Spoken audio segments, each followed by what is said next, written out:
नागपूरची गजबजलेली बाजारपेठ म्हणजे सीताबर्डी। या सीताबर्डी मार्केटची एक झलक आपण बघूया। आज बंद होण्याच्या आधीची ही रस्त्यावरची परिस्थिती आपण बघू शकतो। मात्र दुसरीकडे आपल्याबरोबर आहेत वेगवेगळ्या व्यापारी संघटनेचे प्रतिनिधी। ही सर्व मंडळी आरोग्य मंत्र्यांच्या या वक्तव्याबद्दल काय म्हणतात हे आपण पहिले बघूया। आरोग्य मंत्र्यांनी म्हटलेलं आहे की एक तर सर्व बंद करा किंवा मग बाजारपेठा उघडा। यावर नक्की काय म्हणायचं आहे हे आपण सुरू करूया ज्ञानेश्वर रक्षक यांच्याकडून। या सीताबर्डी भागातील व्यापारी संघटनेचं ते नेतृत्व करतात। काय सांगाल? मुळात असं आहे की ज्या भूमिकेसाठी यांनी हा बंद पाळला, कुठल्याही गोष्टीचा तुम्ही एखाद्या गोष्टीला जर रिस्ट्रिक्शन करत असाल तर त्या ठिकाणी गर्दी वाढते। तुम्ही याला ओपन करून द्या, गर्दी ॲटोमॅटिक डिवाईड होऊन जाईल। तुम्ही रात्री 8-9 वाजेपर्यंत जे नेहमीची दुकानदारी सुरू राहायचा वेळ राहील तर ही गर्दी इथून खतम होऊन जाईल। जी सरकारला जी अपेक्षा आहे ती अपेक्षा बंदमुळे पूर्ण होणार नाही। तर रुग्ण जर कमी करायचे असतील तर तुम्ही मार्केट ओपन करा आणि आज आर्थिक जी मंदी व्यापारामध्ये आणि संपूर्ण सिस्टीममध्ये निर्माण झाली आहे तिला थांबवणे गरजेचं आहे। नाहीतर याचे जे वाईट परिणाम आहे हे लॉंग लाईफ इतके खराब होतील की मोठी बेरोजगारी आणि बिलकुल आपण बेरोजगारीच्या प्रश्नाकडे येऊच। मात्र त्याच्या आधी मी जाते नाग विदर्भ चेंबर ऑफ कॉमर्सचे अध्यक्ष अश्विन महाडिया यांच्याकडे। अश्विनजी, आपण काय सांगाल बंदला घेऊन किंवा ज्या पद्धतीचे निर्बंध सध्या आहेत याला बघता व्यापारी संघटनेचं काय म्हणणं? मैडम, सबसे पहले तो ये बंद जो है ये सरासर गलत तरीके से लगाया गया है। जो 1.5 महीने पहले एक लेवल 5 1 2 3 4 5 की गाइडलाइंस जारी की गई थी, हमने उसका समर्थन भी करा था कि ये ऑटोमेटिक एक गाइडलाइन है जो अपने हिसाब से खोल बंद करेंगी मार्केट को। या तो उनने वो करना चाहिए। और बेरोज़गारी दिन पे दिन बढ़ते जा रही है। जैसे आपने अभी 4 दिन पहले देखा जरी पटका मार्केट में दिन दहाड़े एक ज्वेलरी शॉप लूटी गई। तो कहीं ना कहीं ये मार्केट पे जो इम्पैक्ट आ रहा है ये उसका ही नतीजा है। लोग एम्प्लॉयज़ को निकाल रहे हैं, उसका परिणाम बेरोजगारी होगी और बाद में वो आपल्याला काय वाटतं, मार्केट आत्ता उघडणं गरजेचं आहे का? 100% मैडम, मार्केट खुलना बहुत ज़रूरी है। क्योंकि मार्केट जो है बिजनेस अभी ये वेंटिलेटर पे आ चुका है। कल गलती से भी 3rd वेव आती है और कंप्लीट लॉकडाउन की नौबत आएगी तो ये पूरा बाजार ध्वस्त हो जाएगा, ये मर जाएगा। लेकिन इसको थोड़ा सा भी ऑक्सीजन देना है। अभी नॉर्मल सिचुएशन है, सरकार अपने लेवल पे कंट्रोल करे, वैक्सीनेशन को बढ़ाए और थोड़ा सा रिस्क लेके काम करना रहेगा, ना कि क्लीन हैंडेड। आपल्याबरोबर हॉटेल इंडस्ट्रीचं नेतृत्व करणारे तेजिंदर सिंग रेणू आहेत। आणि खरं तर हॉटेल हा व्यवसायच मुळात असा राहिलेला आहे ह्या लॉकडाऊनमध्ये की ज्याला सर्वात मोठा फटका हा बसलेला आहे। काय सांगाल, या आजची आपली भूमिका बंदला घेऊन काय आहे? बंद पूर्णतः पाहिजे की ज्या पद्धतीनं उघडला आहे ते योग्य आहे? जिस तरह से अभी चल रहा है कि 4 बजे रेस्टोरेंट को बंद करने का कहा गया है, ये कोई लॉजिक का नहीं है। हमारा बिज़नेस ही 4 बजे के बाद शुरू होता है। डिनर ही जो है मेन बिज़नेस है हमारा। हमने सरकार को बोला कि हम भले दिन में बंद कर दीजिए पर कम से कम हमको शाम को खुले रहने दीजिए। क्योंकि बिज़नेस जो है बिज़नेस टाइम पे बंद कर दिया। अगर व्यापार को अगर हमने ये कहा कि भाई दुकानदारों को रात को 11 बजे से सुबह 5 बजे तक खुला रहना है सिर्फ, तो कौन व्यापार करेगा? पॉसिबल नहीं है। जिस बिज़नेस का जो टाइम है उसके साथ में ही काम करना चाहिए। और सरकार को सबसे इम्पोर्टेंट समझने की ज़रूरत ये है कि ये बीमारी रहने वाली है, हमको इसके साथ रहना है। इससे डर के जो चल रहा है, हम नागपुर फरवरी से बंद है। हम वी वर द फर्स्ट, फरवरी से कभी खुला ही नहीं है। हम 4 महीने से सफ़र कर रहे हैं।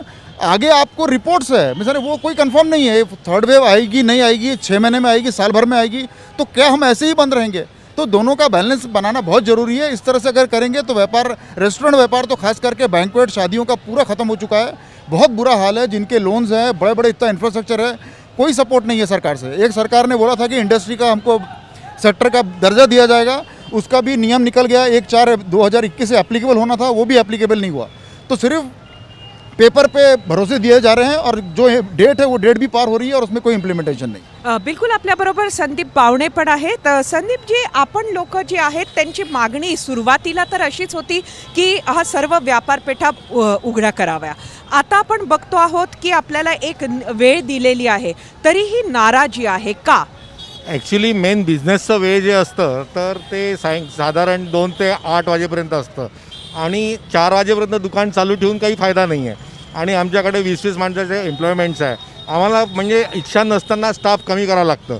बेरोजगारीचा प्रश्न डेफिनेटली वाढलेलाच आहे आणि आर्थिकदृष्ट्या व्यापारी किंवा प्रशासनाला किंवा समाजाला हा मोठा फार प्रॉब्लेम झालेला आहे. ज्ञानेश्वरजी, आपल्या पाठीमागे हे मार्केट दिसतं आहे. 4 वाजता आपली दुकानं बंद होतात, तेव्हा हे मार्केट बंद होतं का? नाही, ते बंद होत नाही ना. कारण असं आहे की ज्यांच्याकडे शटर आहे ते शटर लावतील, कारण कायद्याचा धाक आहे. पोलीस येऊन त्यांना बंद करा म्हणून कायदेशीर दंड करतील. कॉर्पोरेशनचे लोकंसुद्धा दंड करतील. पण ज्या फुटपाथवर बसलेले जे दुकानदार आहेत त्यांचा हळूहळू बंद करण्याच्या नावाखाली ते 9-10 वाजेपर्यंत आपली दुकानदारी सुरू ठेवतात.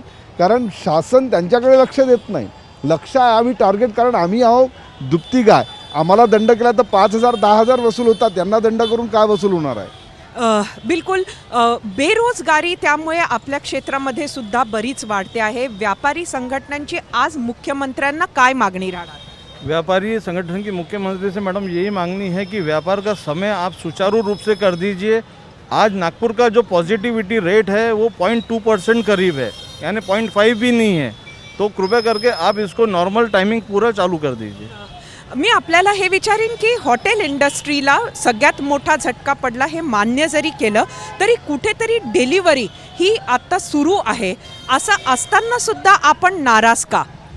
नहीं, डिलीवरी में जैसा बोला जाता है, एक्चुअल में प्रॉब्लम कहाँ है कि हमको डिलीवरी में ये बोला गया है कि जो कस्टमर है वो आके आपके रेस्टोरेंट से डायरेक्ट पार्सल नहीं ले सकता. यानी हमको जो ऑनलाइन OTP जो है ट्रैवलर्स, यानी जो आपका जो डिलीवरी बॉय है उनके थ्रू हमको देना पड़ता है. वो हमारे से 15 से 20% कमीशन लेते हैं. पहले तो धंधा नहीं, ऊपर से उसको 15 से 20% उनको कमीशन दो, तो व्यापार करने का कोई लॉजिक नहीं है. यानी क्या होता है कि बाकी व्यापारी तो समझ लीजिए दुकानदार जो है वो 30-40% बिजनेस तो कर रहे हैं. रेस्टोरेंट का हमारा काम ही डिनर का है. अब किसी को ये तो बोलेंगे नहीं कि दोपहर को आके डिनर कर जा भाई, तो पॉसिबल नहीं है. It is illogical, absolutely illogical. Some logic has to be brought into. आपल्याला आपण म्हटलात की लोकांची वेळच नाही आहे, त्यामुळे आपल्याला जी ग्राहक मंडळी येत आहेत ती परिस्थिती काय दिसते? नाही, परिस्थिती ॲक्च्युली काय, ग्राहकांना थोडं यायला चालू होतं आणि आम्हाला शॉप बंद करावं लागतं. जी वेळ आहे ती एकदम चुकीची वेळ आहे. ॲटलिस्ट कमीत कमी 8 वाजेपर्यंत तरी शॉप राहिलं तर आम्ही थोडं काय बिझनेस करू शकतो. अदरवाईज तर फार मुश्किल झालेलं आहे. म्हणजे इकॉनॉमिकली फायनान्शियली आम्ही व्यापारी वर्ग म्हणजे आता मी काहीच करू शकत नाही. टॅक्सेस वेळेवर भरायचे आहे, बिल वेळेवर भरायचे आहे. समजा बिल भरलं नाही तर पटकन दुसऱ्या दिवशी माणूस येऊन कापून घेतो. परंतु आमचं काय, आम्ही 1.5 वर्षापासून जे फेस करत आहे ते अनबिलिव्हेबल आहे. म्हणजे काहीच विचार सांगू शकत नाही. परिस्थिती सगळ्यासमोर आहे. ह्याच्यात गव्हर्नमेंटनी ॲटलिस्ट कमीत कमी 8 वाजेपर्यंत दुकानाला मार्केट चालू ठेवायला पाहिजे. एकंदरीतच सरकारनं या संपूर्ण वर्गाचा कुठंच विचार केलेला नाही असं आपल्याला वाटतंय का? आपण तिसऱ्या लाटेबद्दल बोलतो आहोत. एक्चुअल में जो भी सरकार ने करना चाहिए, सफरर हम हैं. यानी आज अगर देखिए, अगर ये बंद का जो फ़ायदा हो रहा है वो पुलिस और जो कॉर्पोरेशन के एडमिनिस्ट्रेटर्स हैं, दे आर चलानिंग, वो अपना रेवेन्यू बना रहे हैं. व्यापारी को वैसा ही बिजनेस नहीं है. हमको कॉन्फिडेंस में कभी लेके नहीं लिया जाता. सिर्फ डायरेक्शन निकलता है हर हफ्ते के हफ्ते में और उसको हमको पालन करना है. हम मानते हैं कि सरकार को भी चिंता है, मान लिया इसकी कि भाई उनको भी लगता है कि भाई जान माल का नुकसान नहीं होना चाहिए, बीमारी फैलनी नहीं चाहिए. पर इसका मतलब ये नहीं कि आप व्यापार को टोटल ख़त्म कर दीजिए. यानी एक साइड में तो आप बोलते हैं कि भाई आपको रिस्ट्रिक्टिव टाइम देना है और फिर उसके बाद में सारी भीड़ उसी समय पे आ जाती है, कहीं स्प्लिट ऑफ टाइम नहीं है. तो इस इलॉजिकल, यानी कोई लॉजिक से सरकार ने किया हो निर्णय, ऐसा कोई पेपर में कहीं परिमाण नहीं है. आपण लोकांनी सरकारमध्ये कोणाशी भेटण्याचा प्रयत्न केला का? आपली संघटना एवढी मोठी आहे, विदर्भभरच्या व्यापाऱ्यांचं एक नेतृत्व करते. काय म्हणाल, काय प्रयत्न आपण केला आपलं मत समोर मांडण्यासाठी? मैडम, हमने माननीय पालक मंत्री नितिन राव जी से कई बार समय मांगा, लेकिन उनका समय कई बार हमको नहीं मिला. लेकिन हमने हमेशा हमारा डेपुटेशन उनके पास भेजा और कलेक्टर और म्यूनसिपल कमिश्नर साहब से हम रेगुलर मिलते रहे. लेकिन ये बात ज़रूर है, अगर अगले 2 दिन में ये नहीं खुलता है तो नागपुर में हो सकता है एक बड़ा आंदोलन हो और मैं खुद पहला आदमी रहूँगा जो यहाँ गांधी जी के पास आके बैठूँगा. आपल्याला ज्या पद्धतीचं नुकसान, खास अशी जी छोटी दुकानं आहेत, म्हणजे इथं ही मोठी बाजारपेठ असली तरी इथे लोकांचे मोठमोठे उद्योगपतींसारखे व्यवसाय नाही, इथली व्यथा खास काय नमूद कराल? हा, गंमत अशी आहे की पोट त्यांचंही भरलं पाहिजे, पोट मोठ्यांचंही भरलं पाहिजे. पण मुळात असं हे नाही आहे किंवा एखाद्याला संपवून दुसऱ्यांनी जगावं. म्हणजे तुम्ही जगा, दुसऱ्यांना जगू द्या. शासनाची अनेक वर्षापासूनची जी मागणी आहे, यांना एक चांगलं मार्केट जर यांनी उभं केलं तर पुढचं नागपूर शहराच्या व्यापाऱ्याचं भविष्य पण मोठं होईल. कारण याच्यातूनही मोठी माणसं तयार होऊ शकतात. तर या फुटपाथला कुठेतरी थांबवून यांनी त्यांना कुठे वेगळीकडे जागा देऊन त्याच्यावर सोल्युशन काढावं. हे काही त्याचं फुटपाथवर बसून व्यवसाय करणे हे काही त्याचं सोल्युशन नाही आहे. त्याच्यामुळे दोन्ही बाजूला जे त्रास होतो आहे, म्हणजे ग्राहक दोन्ही बाजूला डिस्टर्ब जो होतो आहे, तर त्याच्यावर सोल्युशन सरकारने काढायला पाहिजे, कुठेतरी खंबीर भूमिका घेऊन. बिलकुल. एक प्रश्न मी आपल्याला विचारीन की इथं जे फुटपाथवर ही जी मंडळी दिसतात आहेत, मोठी गर्दी दिसते, तशीच गर्दी दुकानांमध्ये येते का? नहीं मैडम, कभी नहीं, कभी नहीं. यहाँ राह चलता कस्टमर रुक जाता है, वो खरीदी करता है नहीं करता है, बट उससे भीड़ बढ़ रही है. अब सरकार को वो भी देखना है. हम दुकानदार लोग, हमारे पास अभी 20% भी बिज़नेस नहीं रहा. पहले जिस तरीके से हम लोगों ने बिज़नेस किया है, बहुत अच्छे मतलब एलिट क्लाइंटल यहाँ पर आया करते थे. अब वो ये लोक घाबरलेले आहेत. रस्त्यावर गर्दी दिसत असली तरी दुकानांमध्ये गर्दी होत नाहीये आणि तरीही दुकानांना 4 वाजता आपले शटर डाऊन करावे लागतात आहेत. त्यामुळे निर्बंध ज्या पद्धतीनं लादलेले आहेत त्या पद्धतीनं सुरू राहिले तर दुकानांना 4 पर्यंतच्या वेळेमध्ये फारसा काही फायदा होत नाहीये आणि त्यामुळे व्यापाऱ्यांचं मात्र मरणच आहे. आणि त्यातच जर तिसरी लाट आली तर मग काय होणार हा प्रश्न सर्वांच्या समोर इथं सुद्धा आहे. कारण कोविडनं गेलं नाही तरी आर्थिक संकटानं मरण्याची पाळी व्यापाऱ्यांवर आलेली आहे. कॅमेरामन व्यंकटेश नायडूसह सरिता कौशिक, एबीपी माझा, नागपूर. एबीपी माझा, उघडा डोळे बघा नीट.